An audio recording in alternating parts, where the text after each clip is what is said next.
Hey, what's up, everyone? Welcome to Zipline episode 20. This is the official Zipper Interactive podcast. My name is Chris Roper. I'm Jeremy Denham, and today we're joined by mag designers Ben Jones, Jason Olander. Welcome back, guys. You've been on the show before. Hi. Hi. Thank you. You're welcome. That was not rehearsed at all. Chris, what time is it? It is time for the Z-Cap. The Mag Beta Patch version 103 came out this past Tuesday, and it has a lot of fixes that we originally intended for our 102 patch, but didn't quite make it that time. But the 103 patch actually has all of the things we intended and some more stuff. So you're going to see crash fixes. We have things like cheaper supply depot prices, lower level requirements. You guys can talk a little bit about what else is in this patch. What else is in this patch? There's a lot of server configurations, player populations, timings, that sort of thing. All the supply depot stuff. We had a problem with one of the levels or two that were loading. That should be fixed in there. So we'll be rolling some more game type queues as we go along. Tuning's big. Lots of tunings. Yep. We came in and we adjusted all the stuff that we said was coming in 102, like run speeds and knife adjustments, all that stuff. Has come in 103. I've been playing with it the last couple of days. I don't know what you guys think about it. I think it's way better. It's more of what we intended. Mm-hmm. Again, like skills and all that stuff. I mean, everything is so new here, so it's one of those things where you try things out in a very powerful manner to begin with, right? To tune it down from there. It's not like we implement it very small and say, oh well, you get plus 0.001 knife damage, and we'll see what happens there. And we've got to blow it out, and so we can rein it back in, and it becomes much better that way. Plus, the patch is pretty hefty. It's 411 megabytes. For those that are curious, the previous patch, 102, was only about 40-some megabytes. What's the bulk of the data that goes in there? What is it that usually takes up so much space? I think the bulk of the data in there was a lot of the compiled up resources that didn't actually make it into 102. And so some of the items we were just talking about is also some of the missions themselves. We were having a problem with one of the acquisition missions, loading it up. So that was in there as well. So don't think that that's the last beta patch you're going to see. We actually have another patch scheduled for sometime in the next week or so. That is the creatively titled 104 patch. And that'll probably be out within the next, I'd say, 5 to 8 business days. And, of course, one last thing we want to point you guys to. Check out the latest edition of Game Informer. That's issue 209. It has Batman Arkham City on the cover. And there's an interesting article there. Page 17. Look for it. It's about the importance of beta tests and open betas. And they actually prominently feature mag in there. In fact, they use a couple of our heat maps so you can see what's used. And a Zipline alum, Alan Van Slyde, our director of production, he's in there, gives a couple choice quotes. They didn't use any of mine. Thanks a lot. Now before we read get it, it's good. Yeah, before we get on with a handful of SOCOM questions here, we want to mention that people have been asking us, and they say, hey, when are we going to talk about multiplayer? When are we going to talk about multiplayer? The answer, so that's what we're talking about here. So since the game has been moved back to 2011, the whole, information rollout has also slid as well. So we're kind of going a little dark on SOCOM information for a little while. I know we had some kind of cool things to talk about last week on Zipline, but in the immediate future, there's not going to be a whole lot that we can talk about.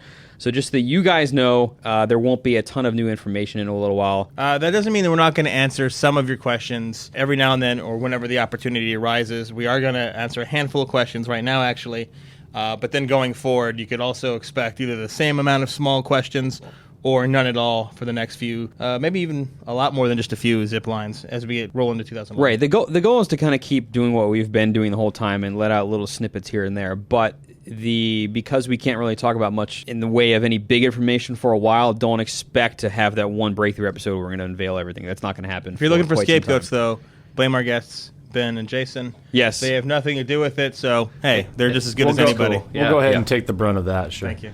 Let's get to some SOCOM questions here. Get a few of these answered right quick. The first one comes from Partner, who always asks questions. Always does. He wants to know what special forces will replace the SEALs when playing in South Korea, since the Koreans are already on the other team, on Gold Team, I believe. I like how Jason and Ben are looking at us like we don't know this. That's okay. We have all the answers ahead of time. That's cool. Yeah, I have no idea, but that is a great question. Actually, the funny thing is that it will be no different. Because the Korean teams are already represented, it's going to play exactly like the North American version if you play it in Korea. Right. So, no difference. Devil Dog 66 wants to know, with the controller layout listed in last week's podcast by Travis Steiner, lead designer. He appeared here, talked about SOCOM for a long time. In case you missed it, check it out. There was some confusion in the community as to whether or not that control scheme was for single player only, or if the control scheme was for all modes. Chris, what's the news? The news is that was the single player specific control scheme. Yep. However, most of that stuff applies to all modes in the game. So Yes. obviously there will be, things change slightly here or there, but So most, not all. But generally speaking, that applies to most everything, and you might see some tweaks for multiplayer or what have you. You will. But what those differences are, we're not talking about yet. Right. X Factor 0693, I'm going to ask this again because I like to break the mold. Did you guys consult members of the U.S. Navy SEALs or other special forces for SOCOM 4, or is it based off prior knowledge from past SOCOM? The answer is always D, all of the above.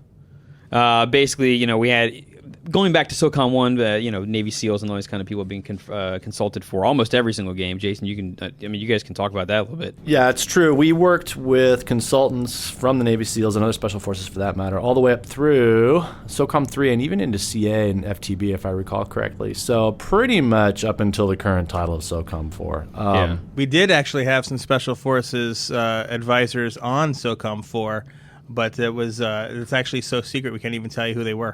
Ninjas. Oh, well, never mind. Been ruined. Way to blow it, pal. Sorry. We've Thanks, used, man. we've definitely used a lot of military consultants in the past, and so all that knowledge is applicable right into SOCOM 4. Yeah, you don't forget about it. No. So that brings us to what you guys are here for. It's to talk about some MAG beta news, what's going on with MAG, what's happening with it. Yay. By the way, let's point out real quick before we start asking them questions, this is the first time we've ever had two guests on That's the right. show at once. Oh, This sweet. is a brand new thing. So talk Tag over each team other as back much as again. possible Yes. to make this not work. We're also sitting very closely to It's each to other. celebrate our 20th episode. It So- feels very special. It does, doesn't I it? feel kind of uncomfortable, actually. But Well, Well, that's put your a shirt general. back on. Can you guys give us an update on how the beta is going? What's the feedback been like? What's the general chit chat about people talking about what's cool and what they don't like, I suppose. I think the feedback has been pretty solid so far. We've had the typical, we love it, we hate it, conversations going on in the forums. A lot of what we do in beta is so that we can learn and prove out systems that we're designing. And we wanted to do a beta for this giant patch coming, obviously, because of huge skill trees and just a lot of base changes to the game. So I think the beta has gone pretty well, a couple of hitches here and there, but that's exactly what you do it for. And I think that's what's important that people understand is that, okay, a download hitch or this system doesn't seem right, that's exactly why we're doing this. And so then we fix it along the way. The supply depot prices are a perfect example. We set them really high to begin with. People screamed about them quite a bit. That was always our intention, was to go really high, and as Ben said before, then you start to scale back. And that's It's like a good haggling way for a to- car. Yeah, it's like haggling for a car. Right. Yeah, our intention is not to make people scream, but just to make sure that we get the proper reaction and can tune from there. We assume that they'll scream anyway, right? Right. Ricky PSID actually has a question related to that and wants to know, has anything in the beta so far been a real eye-opener for you guys, or are you seeing things pretty much as you expected them to? Man, the speed and knife combo thing was an eye opener just because of the scale of it. I mean, I think we knew with a lot of these skills that we would have issues with combinations, especially with new skills that we were introducing for the first time. Whether that be from translation of the player, things that they're able to easily understand, or just skills are way too powerful when you combine them together. So yeah, I mean, I think specifically the speed boosts and the knife boosts combined created a really different gameplay experience, not just on the individual level. We saw a lot of factions and large groups going towards this style of play, which was a huge game changer. Whereas before, Mag, you'd play to medium to relatively short range distance, and then larger if you're a sniper. Mm-hmm. It became this almost like melee brawler, right, where people would just spray and pray and then charge in and swing their knife as much as possible. I refer to it as Turbo Barbarian mode. Yes, that's pretty sweet, actually. But that was really surprising for us. We didn't think it would be that much of a game changer we would see from that. So thankfully, we've been able to tune those skills. I think, you're going to start to see that in 103. I played today. It feels a lot better. And we'll continue to tune that throughout the beta process. Question of my own here is going through these patches and things like that. What is the difference between patching a beta and running it through QA and testing things out and making sure that it's solid versus doing that to the retail game that's already out there? I think the biggest difference would have to be in a retail game, we run it through a lot of testing. And so we have internal QA, ourselves are looking at it, then we run it through Sony QA and production QAs, and there's just a huge process involved because it needs to be as solid as possible out in the retail and production environment. For beta, the good thing about it is that we can move very quickly. And so we'll typically be able to run something through within a couple days. And the reason being is because the QA is the beta itself. That's the right, testing. and we have a lot more leeway as far as, okay, if we make a mistake in, this or that, that's not a huge deal in a beta because that's what you're doing it for. The idea is more to react very quickly, change what we want to change, get it out in the world, see what players do with it, and be able to react quickly. So it's definitely safety versus speed. Tommy Boy 555, who asked more questions, I'm telling you, than there are stars in the sky, wants to know, will XP earned in the beta go towards my official leaderboard numbers? No. All stats, XP, currency points, anything gained in the beta will not apply outside of the beta environment. Yeah, we have seen a little bit of confusion from people because when they first sign up for the beta, it does port their existing retail character over, but it's only a copy. It's not the same character. Correct. It's actually a copy from a few days beforehand or whatever, and so that's a whole different environment. None of that carries back over to the real game. Viper Sweden has a question that Jeremy heavily paraphrased when he wrote it on here. But basically what he wants to know is, why was level requirements added for the ability to purchase weapons? I think the biggest thing there is a reinforcement of character progression, because you don't want players to simply respec and try out all the weapons and items once they reach a certain level, right? Like say, you reach level 30, I've got enough points that I can go in and I can just change something out, play for one game, swap it out, and try all the things. I mean, we want to to make sure that players are getting something as they continue to level throughout the game, outside of XP. And one way to reinforce that is definitely by, tiering out each of the, requirements. And I think it should be understood that there are already level requirements to use these things before when you think about it, because you needed a certain amount of skill points in order to make your way up the existing skill tree to get them in the first place. Right. But again, those skill points, right, you can acquire a certain amount of skill points at a certain level, right? Mm-hmm. So once I reach a certain level, if I'm willing to sell all my items, I can probably get,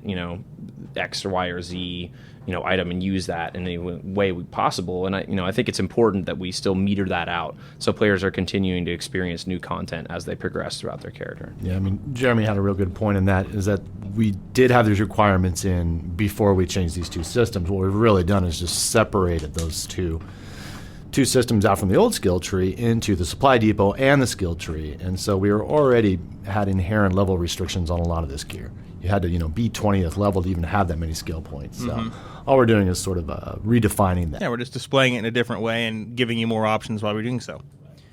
Martin 5627 wants to know if escalation could actually be expanded to 192 players, or in other words, 2 platoons each side instead of 1, 64 versus 64 versus 64. I would say at the moment, no, and that's inherently a memory issue. We're pushing the bounds with having 3 factions in as it stands in the escalation missions, even with just 96 players. So we're really pushing the limit of what we can do at what this if we stage. made a level that has no geometry, it's just a flat ground, but we make it half the size of a regular sabotage map, but we make it 256 players? So yeah, it's funny. I mean, most of the memory requirements actually come from the 3 factions. If you notice, I mean, the way we've gone about building the escalation missions, they're very terrain intensive. We wanted to really change things out, open it up a little bit. We reduced our fab count. That's basically specific geometry in each of these missions by, I think 5,000 fabs or something remarkable like that. And that's one of the reasons why you're seeing a boost in frame rate. Things are running a little faster. But at the same time, having all 3 factions in at once, even without things like strikes and tons of vehicles, it really puts a strain in the memory because characters themselves are able to hold all these different faction-specific items and weapons and gear. So that it takes up a large memory footprint. Yeah, voice, uniforms, weapons, animations. There's 3 copies of all of this information in the game. So yeah, even a flat plane, I don't know if we could even do it then. We're already kind of pushing it. I like that, though. Maybe we do like a trench warfare map for me. Yeah, I think just call it the box, and then see who the last person standing is. There are 192 players in one box. It's a giant flaming pillar in the middle of the map. That's it. Right. That's so metal. Very, very, very many MAG fans, both in the beta and not, want to know when the stuff from Escalation or other beta features are going to be released for the retail game. It's got to be, sometime in the near future. We're wrapping things up with the beta right now, so as soon as we get a little more time to polish these features and use the great feedback that you guys have given us, it should be sometime in the future after that. And that's sort of the point of the beta, right? Is to find out exactly what we need to do so we can implement it in the final game. Absolutely. When they're released, can you talk about what will happen with the beta at that time?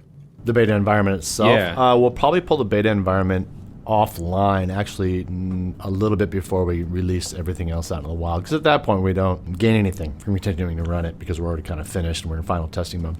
Right. So the beta will come offline, and then the updates will go to the production environment. But that's just temporary because the beta itself we're going to use again in the future for other beta needs if they run. Yeah, that's correct. This is an ongoing thing. It's not up. It won't be up, 12 months out of the year, but we will bring it up for cases like this where there's a lot of things we need to test out. We want to get it out in front of the community and get that player feedback. But I assume you can keep the beta client, right? The same download that you've already made through the PSN. You can retain that, and if we use it again in the future, we'll likely just patch that beta. Some pieces of it, you're correct, will be the same. The environment's the same. The server should be the same. Probably have to download a lot of stuff again. See, we're figuring out right here in front of you. That's just how the magic happens, folks. Yeah, sorry. I mean, if it's there, if you got the space, keep it, because hopefully we'll be able to, have you guys help us out again in the future. Sith or Seth, there's a letter missing, but we'll guess. 26307 wants to know when the skill tree currently used in the beta moves to the full game, will there be a forced respec? If not, can you explain exactly what will happen to our existing loadouts and our skill selections? I think that's a great question. Actually, it is a good question. And so what we'll be doing is, there will be a respec.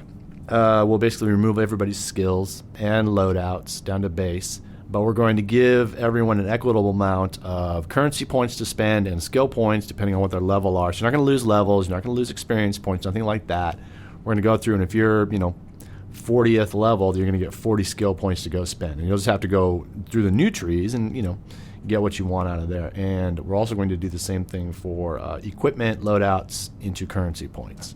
So if you're high level, you're going to get an equitable amount of XP and CP to go off and spend and rebuild sort of your skills and your loadouts from that point. So you won't be starting from scratch. And I think some people are concerned about that as kind of like, oh, this is like a chore. I have to go, do all this stuff. But in honesty, I mean, not that many people have played the beta. Like, we've had a good percentage of people log on, and thank you for everyone that has. But in terms of the overall MAG player population, it's relatively small. So I think it's important that we pull those things back and give the new players an opportunity to fully explore these new systems with all the points that they have at their disposal when it goes live, as opposed to forcing them into existing categories and then maybe pulling some points back from skills that we no longer have. That would be really complicated. So I think this is the most straightforward way to do it, and I think it'll be fun for players to dive in and try some stuff out. And that's actually the good news, I think, that you can cull from this, is because despite the beta happening, we're confident enough in our numbers in the retail game that we can open it up now for the full 12-hour period that you mentioned earlier for the beta versus breaking it up into sessions before. And that's actually the reason that we had them broken up. We didn't want all the hardcore players who were helping MAG out to be playing the beta instead of the full game. Mm-hmm. But as it turned out, it didn't affect anything at all, and that turned out pretty good. No, we definitely have the players to do it. Grungy Punk wants to know if any action films influenced MAG in any fashion at any point during the design. Or inspired you personally. Yeah. I would think what's great about game development is everyone takes their own inspiration from different avenues, right? We all come from different backgrounds. You might like quirky anime films, and I might like awesome action films. But that doesn't mean that we can't have great ideas interface to come together on a cool Ponyo versus Rambo in the near future. That sounds awesome with special rainbow powers. There you go. Double rainbows. I'm not really okay with that. Anyway, I think Jason will probably speak to this too. Everyone has these different inspirations. I think for me, when I came on to work on MAG, I was having these grand visions of Saving Private Ryan and these massive battlefields and Band of Brothers, things like that. I mean, finally being realized on a console was such a cool idea. I mean, it roped me in right away. So we thought about that a lot through development. I think Mad Max came up quite a bit when we were looking at Sever for inspiration and trying to figure out what kind of environments that they would play in. Anything else that really struck your fancy? Well, yeah, I mean, from my perspective, I'm looking at, I was very concerned with how do we handle squads and how do we keep the cohesion together. So I kept thinking about movies like Black Hawk Down, for instance, where you see a lot of that squad cohesion. Maybe even a movie like Ronin, where it's sort of that, the mercenary band and how they work together. So, yeah, Ben's absolutely correct. It depends really on what facet of a game you're looking at. And when we all get together in a room, all those come into play. And so, everything from visuals to, said Mad Max did come up a lot when we were talking about particular ones. And we even used music themes to come up with, start trying to define. I'm sure you were all about the Rush. It was all about the metal for me. Mm-hmm. It's all about the metal, always. And so, Jason is wearing a Tool shirt as we speak. This is correct. Oh, very quickly, Tool or Perfect Circle? Tool. I don't even understand the question, to tell you the truth.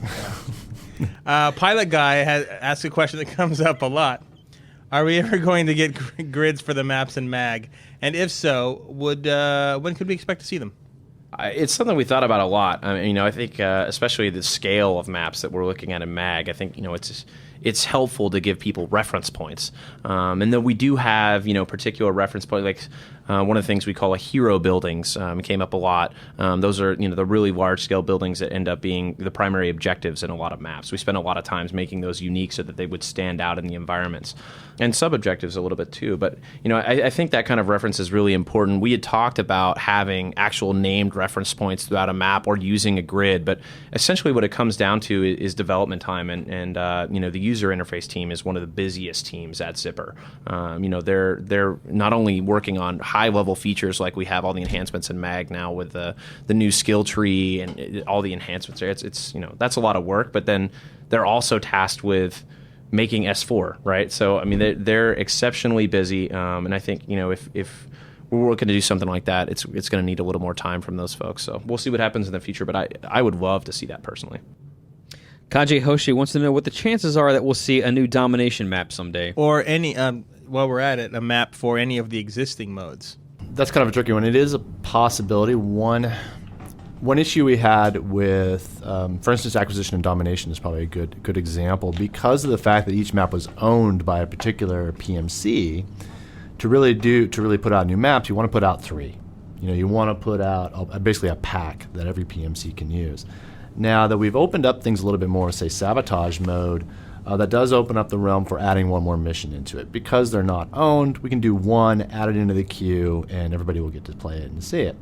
So adding into the existing game types is definitely a possibility for the future, kind of depending on how what kind of resources we have as a team to get it done. And I think the biggest thing from a community standpoint is, if you guys want to see more missions, I think it's important to continue, to support the missions that we put out there. Escalation's coming out, and I think it's something that the community is asked for, and it's something that we've wanted to do for a long time. And those who have played the beta, I think, can attest to the strength of those missions, and how much we've learned and progressed with each of those missions. So, if you want to see us push those missions out, go out and pick up Escalation. I think it'll be worth your while, and that'll also prove to the business people up above that really make those decisions that more maps are needed for MAG, and the community is continuing to support those type of decisions. Yeah, and that plays along with what we mentioned recently. I forget it was last week or the one before, where we're saying that MAG gets a lot of free content, and then it gets also those paid pieces, and the paid pieces help all that free content come out. So if you guys buy the paid stuff, you'll get more free stuff, and the whole thing keeps going. Shadow 20128 wants to know, lots of numbers. Are there any plans for an improved training mode or the addition of leadership training? There isn't anything currently in the dock, to tell you the truth. We've had a lot of ideas. It's been kind of a pet peeve of ours for a very long time. Mm-hmm. We know there's not really enough training. We've never been pleased with it, to tell you the truth. Yeah.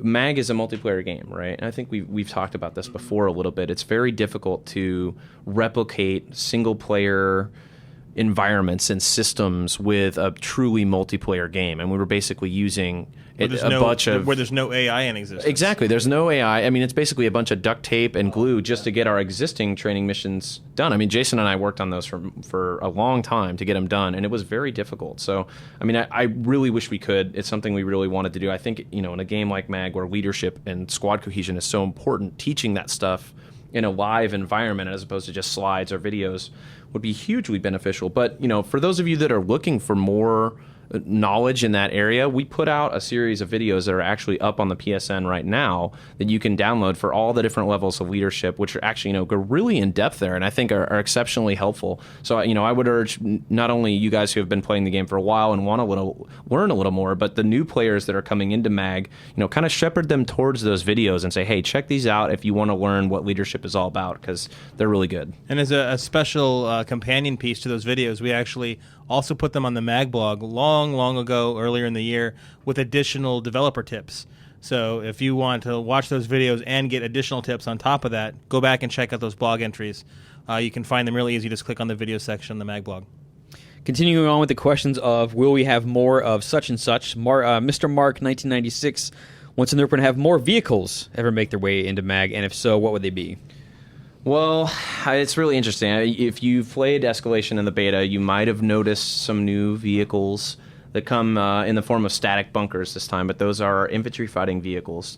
And there's a set for each faction. So you've got some new quote unquote vehicles there, but we really like to do that. And I think one of the things we talked about for the future, and hopefully we get an opportunity to do, is taking those infantry fighting vehicles and possibly another class of vehicles as well, and making those Shadow War contract rewards. So you own a specific contract now, you're getting more tangible rewards, not just XP, not just modifiers, but stuff that we were looking at during the development as MAG as being hugely beneficial, right? So things that actually change the game.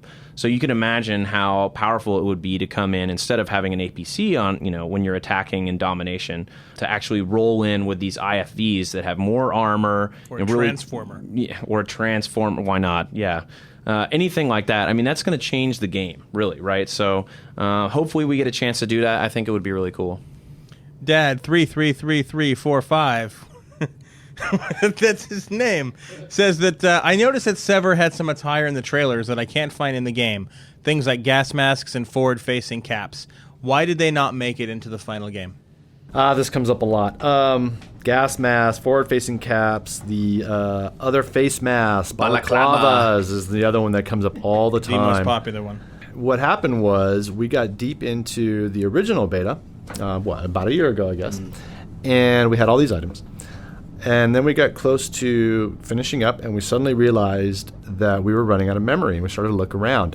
What we found was that the balaclavas, the caps, the face masks were an enormous memory hit. And so what it meant was we either start removing some of these items from the game, or we start pulling things like, guns or cars, the really good stuff.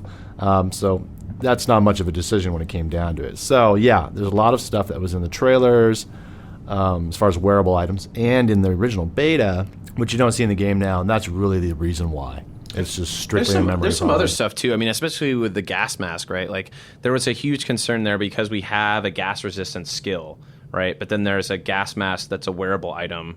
But it didn't do anything. Right. It didn't do anything, and we really wanted to tie those together, but we didn't have a system that tied skills with wearables or any kind of gear, right? I wish we did. I think that would be really cool. But imagine if we had like a tier 4 gas resistance where the gas mask became a wearable and it was locked. So if you unlock tier 4 gas resistance, your character would wear that at all times. Something like that. Or, it's an option. Swap it out. I think that would be great. But yeah, unfortunately, we didn't have a system like that in place. I mean, that's a really good point in that if you have an item like that, like a gas mask, you have to be careful as designers. We don't want to have this one item that does this one thing, and it's the only item in the entire game that does this. Right. You actually wear something to help you in the game where none of the other wearables, except for armor. Would have that effect. And so, that just kind of muddies the waters, and you don't want to confuse all the players. Or you could go the opposite side, and the front forward caps now protect you from the sun. You get exactly. plus 20 SPF. That'd be sweet. Yeah, so it's really kind of raises little flags, as Ben said, when we have one single item that plays a very specific feature role. And so that worked in with the memory, and that's pretty much why we had to get rid of all those. Segue time. Yeah, Wooly has a question from the technical aspect of what you're talking about here. What does it mean when you say that there's a limited amount of memory? Does it have to do with the disk, the PS3, the servers, blah, blah, blah? What limits how much you can put into the game? It really just determines on how much we drank the night before. Yeah, that's the fun part. Or in the morning. We actually mean the designer's memory. They forget what they We actually don't know what you're talking about. Yeah. Man. It's Ben's vodka. It's so good, though. It's delicious, I have to say. Seriously, it's RAM is what it comes down to. The same kind of sort of transient memory you have in your computer. There's so much RAM available on the PS3. And whenever we're loading anything, all of that ends up in that sort of random access memory. So it's not the disk and it's not your hard drive. It's literally sort of runtime memory that you have on the machine. Same thing in your computer. Well, and when Jason says load anything, I mean, he's talking about all the stuff that we were mentioning before, right? Mm-hmm. Especially like with 3 factions, you're talking about loading all those wearables, all those different armor types, different vehicles. I mean, that's a huge hit. So we have to take that all into consideration. And, a couple hundred players running around. Oh, right. Don't I have to guess keep there's track that. of. Don't forget about them. And what people forget also is that everything takes up memory, including the music and the VO and everything else that you see or hear in the game. That's using up some memory. Yeah, that's a fun part. Everyone's always battling for memory use. Right? Like, I really want to get this in. Like, well, that takes up 5 megs, so... Yeah, sorry, and it's a constant fight. And the PS3 is an amazing machine, but it still has limitations like any other machine does. And that's actually why we couldn't do. Well, we could do it, but we'd have to cut an awful lot out of the game to do it. The custom soundtracks, right? Because actually using custom soundtracks on a PS3 takes up a large memory footprint. Me Ram fan says that there have been many threads recently about knifing. What's your opinion of the knife? Also, will I ever see a bayonet attachment? Also, please do your best Crocodile Dundee. That's not a knife. No, that's a knife. I guess. Ooh, I had chills. Ooh, yeah, I thought that was pretty poor myself. But. I personally, I like the knife. I mean, I think it's important for us to have a close quarters option outside of pistols and PDWs that people can use. I mean, I've always enjoyed using it. I think one of the things in the beta is, when we're looking to tune all these skills is we said, okay, well, we want to make it powerful. Like, well, let's make it really powerful. Let's see what happens when we push it up to every knife swipe is a one-hit kill. What happens then? And we found out what happened. It completely changes the game, right? Everybody starts going close quarters, and it's just insane. So, that's fun to see, and we've definitely toned that back. I think, the big thing with a knife is we don't want this to be a melee game. That's not what this is about. So, we've got to balance everything there. But, in terms of the knife itself, I think it's awesome. I get probably 30% of my kills from the knife just because I love charging. I'm always the guy that has like 30 kills and like 28 deaths because I'm charging in constantly, and then I'll shoot and just use the knife to balance out. I'm usually the guy with 30 deaths and 10 kills because I'm the guy playing the game. Oh, right. Now, see, and they say that. Sorry. Me, I don't like the knife personally. But that's my own. But that's exactly how we do these things. Right. Like we get into a room, he's like, oh, these guys, I love the knives. We need a close quarters thing. And then there's me, I'm saying, no, we should just shoot people, and that's it. Yeah. Well, and that's the great part about our team, Yeah. right, is that everybody comes from a different play style. So we get some perspective there. And then with bayonets, I mean, we talked about this a lot. Like we had them in Day of Defeat when we were working on that, and I loved them at the time. I mean, I think the whole stabbing motion thing is really fun. You might want to clarify that you worked on Day of Defeat, not Zipper. Oh, right, yes, way back in the day. But yeah, I mean, I think that was a huge component. Can I work on That that? goes back to what happened? That goes back to the Man, designer I memory blacked out. problem. Shoot, another couple years gone. You can just add that to your resume. The whole knife conversation brings up a question by Enkuyami, who wants to know, why is the knife animation a slash like the guitarist instead of a stab? He thinks it would make more animation to have the player stab through weak points of armor rather than just slashing wildly and crazily. There's really, there's a couple things there. One, we kind of thought it looked cool, but two, and I almost said B just to go ahead and mix up all my bullet points there. Just skip to D. 2 or B. Sub-bullet 4. That's right, sub C. Is that it's for networking reasons. If we do a stab, that means I have to be completely networked with whoever I'm stabbing at so that we can have that sort of collision in between the two of us, which is a little tricky in a giant 256-player multiplayer game. And so the slash is a little more generic. It's a little more free-form. You don't have to be, if you're off by a few inches in your character placements, it doesn't matter. It's okay. Whereas if you had a stab, it would look really, really weird. If you just suddenly started gushing blood, and on my screen you were 5 feet away, and on your screen you were, in range. Right. So well, and let's mention, like, you've seen a little bit of that in beta too. just because of the knife skills that you had there combined with the run skills, which keep coming up. But that was so profound for us. Is we'd see these instances where players in Japan, for instance, were playing against players in North America, and a guy would be 10 feet away from you, and then you would be stabbed and dead. And it's a combination of that being the network and all those skills stacking up, right? So he became really fast. The network's trying to compensate for speed, knife range and damage, and network latency traffic, right? So all that together creates this really interesting dynamic. But moreover, I think in order to do the kind of stab thing, even though the network considerations were definitely the greatest factor there's other considerations there. To do it right, you would probably want to lock the camera, and twist it a little bit with the animation. Maybe do some character animations that show, if you're actually stabbing into the character, it locks him as well, and maybe you see some facial animations or ragdoll that go along with the knife. And that's a decent amount of work. Though I think, if the network issue could have been resolved, I think the payoff would have been cool. Yeah, it's just a function of having a multiplayer game on this scale. We have to be able to fudge things by a few inches here and there, even though our predictions are usually really, really spot on. Matrix Renegade wants to know if we are planning to put something into the interface that tells us who is in a group and who isn't. Currently, there is no indicator that tells you as such. Now, I'm assuming he's talking about on the HUD when you're in the game, about maybe looking at your squad. Maybe that's what he's talking. Maybe I think that's what he's talking about.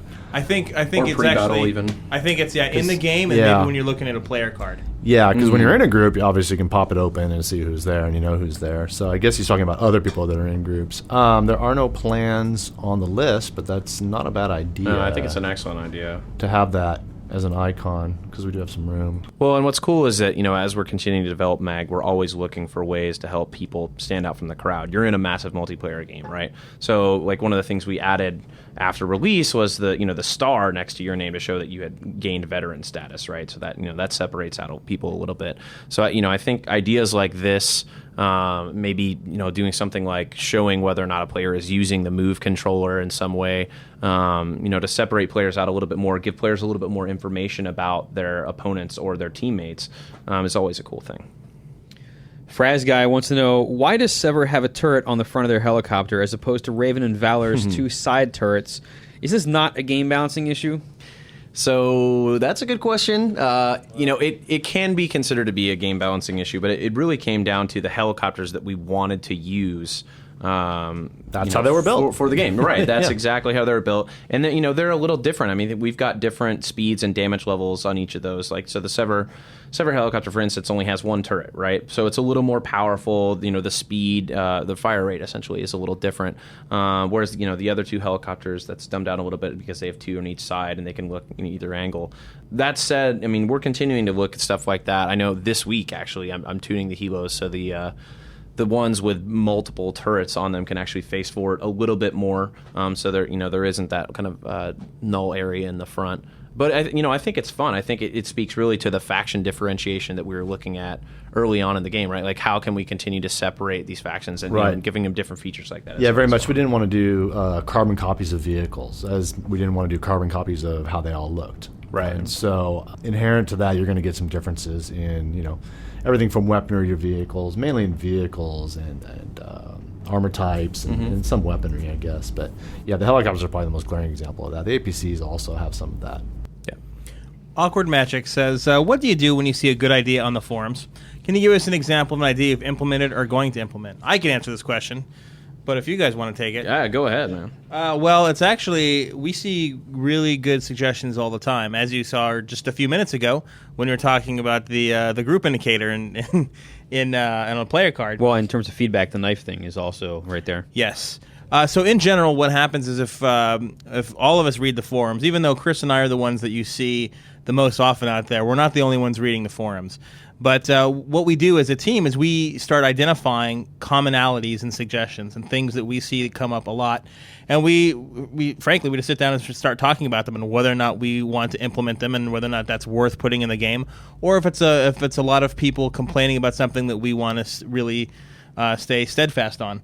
But a good example of something that we've seen people bring up time and time again that we have since implemented in the game via our last patch was being able to have special events centered on different game modes, that they wanted specific bonuses based on game mode instead of as a big blanket.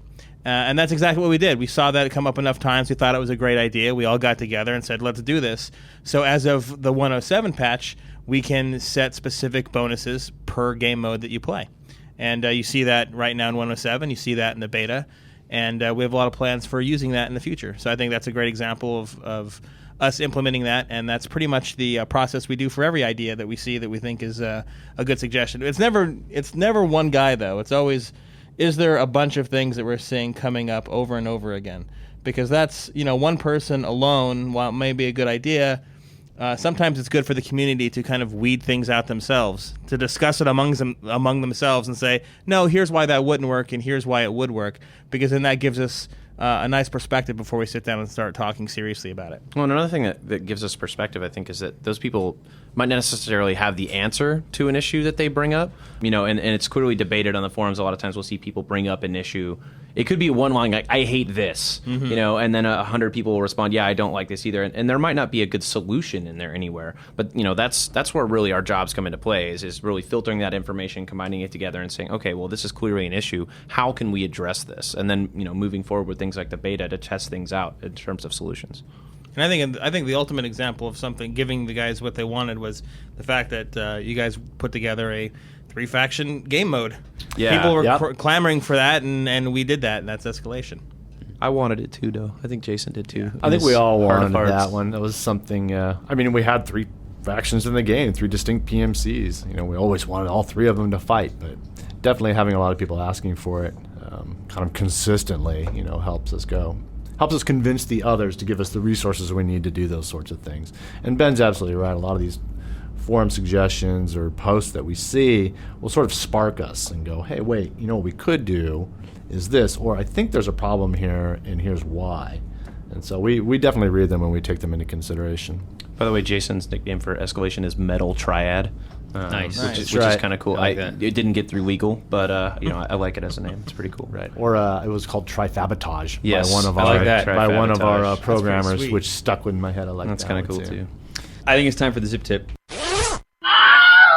For those of you who are not familiar with the Zip Tip, it is a weekly bit of wisdom that is imparted unto you, our listeners, by our guest. This time we have 2 guests. So you guys can each have one, or only one of you can take it. It's completely up to you. But what sort of wisdom do you want to give our listeners this week?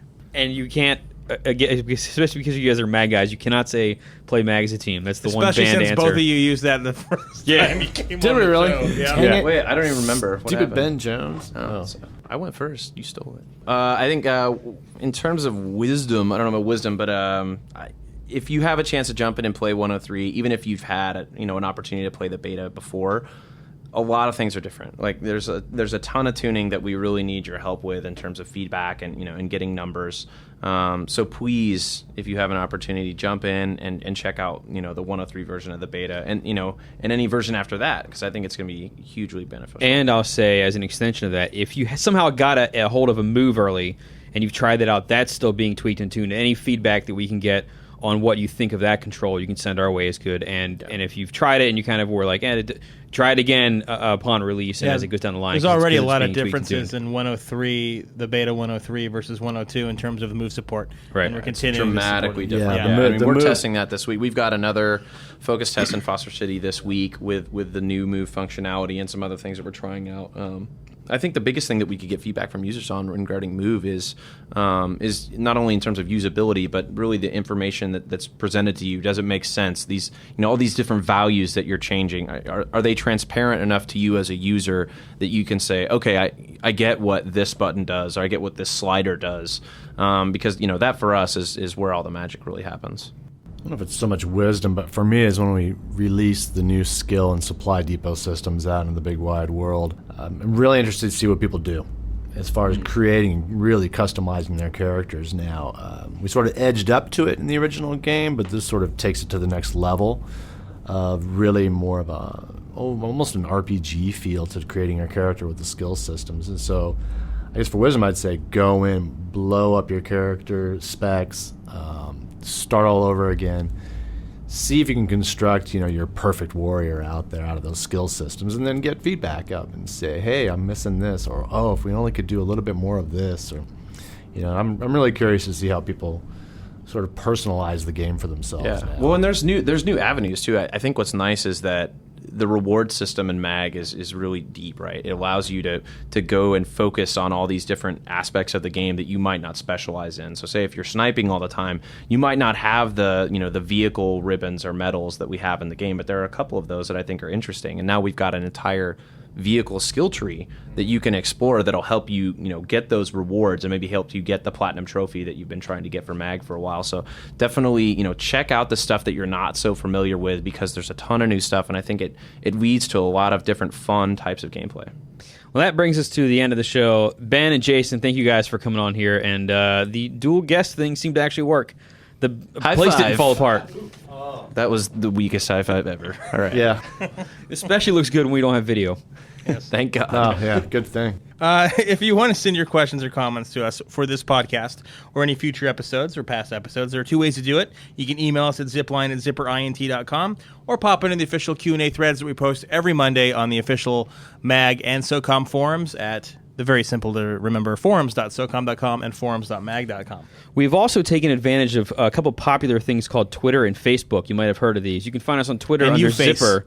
And Facetube. And you can find us on Facebook.com/SOCOM 6 square. or Facebook.com/Zipper Interactive. Next week, our guest is going to be another returning guest and someone that you guys are very familiar with, Mr. Irish Ed Byrne. He's going to be on here to talk He's on... surly. He is surly, and who better to come in to talk on our 21st episode? So look forward to that. Also keep in mind that we're also going to have a fair bit of news on next week's episode. Not SOCOM, But news, not though, about right? SOCOM. But not about SOCOM. No, we're going to have some MAG news. But We're going to have some MAG yeah. news, and we're going to have a little bit of news about the podcast itself. Yeah. So according to the paper, on behalf of Chris or Jeremy, depending on who says this, Jason and Ben, thanks for listening, guys. We'll see you all next week. So peace out. Thanks.